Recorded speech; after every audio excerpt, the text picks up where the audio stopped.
SP ബാലസുബ്രഹ്മണ്യവുമായിട്ട് ബന്ധപ്പെട്ട ഒരു സംഭവമുണ്ട്. അദ്ദേഹം വലിയൊരു വേദിയിൽ തന്റെ പ്രസിദ്ധമായ ഇളയനില എന്ന് പറയുന്ന പാട്ട് പാടിക്കൊണ്ടിരിക്കുകയാണ്. വലിയ വേദിയാണ്, ആയിരക്കണക്കിന് കാണികളുണ്ട്, വലിയ വലിയ അതിഥികളൊക്കെ ഉണ്ട്. പക്ഷെ പാട്ടിന്റെ ഇടയിൽ ഫ്ലൂട്ട് ആർട്ടിസ്റ്റ് ഒരു തെറ്റ് വരുത്തുകയും അതുമൂലം പാട്ടിന്റെ ഫ്ലോ നഷ്ടപ്പെടുകയും ചെയ്യും. പക്ഷെ SPB അത് മാനേജ് ചെയ്ത് കൈയടികളോട് കൂടി തന്നെ ആ പാട്ട് പാടി അവസാനിപ്പിക്കും. അവസാനിപ്പിച്ചതിന് ശേഷം കാണികൾക്കൊന്നാകെ അദ്ദേഹം ആ ഫ്ലൂട്ട് ആർട്ടിസ്റ്റിനെ പരിചയപ്പെടുത്തി കൊടുക്കും.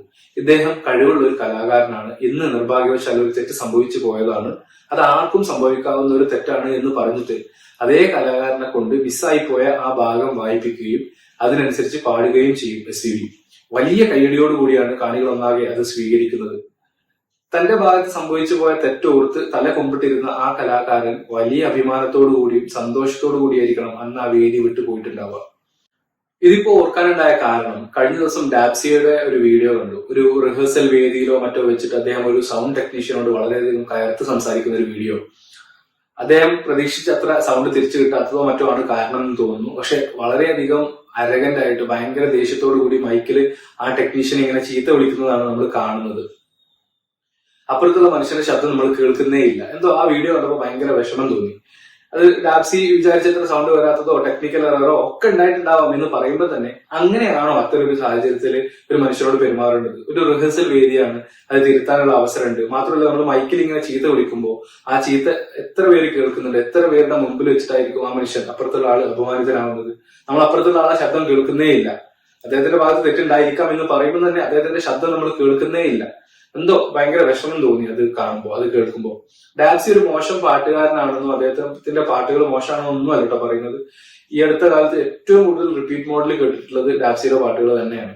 മലബാർ ഭാഷയും മറ്റും ഉപയോഗിച്ച് അദ്ദേഹം നടത്തുന്ന പാട്ടുകൾ, അദ്ദേഹം ഉണ്ടാക്കുന്ന പാട്ടുകൾ, ആ ക്രിയേറ്റിവിറ്റി, അതൊക്കെ ഒരു മാജിക്കൽ അനുഭവമായിട്ട് തന്നെയാണ് അനുഭവപ്പെടാറുള്ളത്.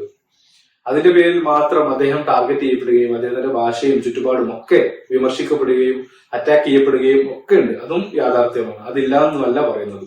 പലപ്പോഴും പറയാറുണ്ട്, തോൽവി മാനേജ് ചെയ്യാൻ എളുപ്പമാണ്, സക്സസ് മാനേജ് ചെയ്യാനാണ് ബുദ്ധിമുട്ട് എന്നുള്ളത്.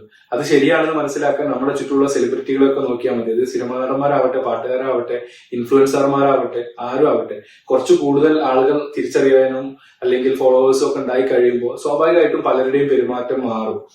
അത് സ്വാഭാവികമായിട്ട് സംഭവിക്കുന്ന ഒരു കാര്യമാണ്, മനുഷ്യ സഹജമാണ്. എല്ലായ്പ്പോഴും എല്ലാവർക്കും ഒരേപോലെ പെരുമാറാൻ പറ്റൂല, എല്ലാവരോടും ഒരേപോലെ ഇടപഴകാൻ പറ്റൂല, അതൊക്കെ ശരിയാണ്. വളരെയധികം ഡിസ്റ്റർബിംഗ് ആയിട്ടുള്ള സാഹചര്യങ്ങളിലൂടെ അവർക്ക് കടന്നു പോകേണ്ടതുണ്ടാവാം. അങ്ങനെ ഇരിക്കുമ്പോ ഒക്കെ തന്നെ നമ്മുടെ ചുറ്റുമുള്ള മനുഷ്യൻ, അതായത് നമ്മളോട് നീതിപൂർവ്വം ഇടപഴകുന്ന, നമ്മളോട് വളരെ സൗഹാർദ്ദപൂർവ്വം ഇടപഴകുന്ന ഒരാളോട്, ഒരു മനുഷ്യനോട് അതേ പരിഗണനകൾ തിരിച്ചു കൊടുക്കുന്നതിൽ അല്ലെങ്കിൽ അതേപോലെ തിരിച്ചു നിൽക്കുന്നതിൽ എന്ത് നഷ്ടമാണുള്ളത്? ഞാൻ പറയുന്നത് എല്ലായ്പ്പോഴും എല്ലാവരെയും പരിഗണിക്കാനും മറുപടി കൊടുക്കാനൊന്നും എല്ലാവർക്കും പറ്റിക്കൊള്ളുന്നില്ല. പക്ഷെ നമ്മളോട് വളരെ നീതിപൂർവ്വം അല്ലെങ്കിൽ നിൽക്കുന്ന ഒരു മനുഷ്യനോട് അതേപോലെ തിരിച്ചു നിൽക്കാൻ പറ്റുമല്ലോ. അതല്ല, ഇനി അപ്പുറത്തുള്ള ഒരാളുടെ ഭാഗത്ത് ചെറിയൊരു തെറ്റുണ്ടായി തന്നെ വെക്കുക, നമ്മൾ കുറച്ചും കൂടെ റെസ്പോൺസിബിൾ ആയിട്ട് തിരിച്ചു പെരുമാറുന്നതിൽ ഒരു സാധാരണക്കാരൻ ഒരു റോഡിലുണ്ടാകുന്ന കാര്യത്ത് സംസാരിക്കുന്ന പോലെ ആയിക്കോളുന്നില്ല ഒരു സെലിബ്രിറ്റി മൈക്കില് അത്രയും ആളുകൾ മുമ്പിൽ വെച്ചിട്ട് പെരുമാറുന്നതോ അല്ലെങ്കിൽ ക്യാമറയുടെ മുമ്പിൽ വെച്ചിട്ട് ഒരാളെ അപമാനിക്കുന്നതോ ഒന്നും. അപ്പൊ കുറച്ചുകൂടെ റെസ്പോൺസിബിൾ ആയിട്ട് പെരുമാറാൻ കലാകാരന്മാർക്ക് ഉത്തരവാദിത്തമുണ്ട്. അല്ലെങ്കിൽ ഈ കൂടുതൽ ആളുകൾ നിങ്ങളെ ഫോളോ ചെയ്യുന്നുണ്ടെങ്കിൽ അല്ലെങ്കിൽ കൂടുതൽ സെലിബ്രിറ്റി സ്റ്റാറ്റസിലേക്ക് നിങ്ങൾ ഉയർന്നു വരുമ്പോൾ കുറച്ചും കൂടെ റെസ്പോൺസിബിൾ ആയിട്ട് പെരുമാറാൻ എല്ലാവർക്കും ഉത്തരവാദിത്തമുണ്ട് എന്നാണ് തോന്നുന്നത്.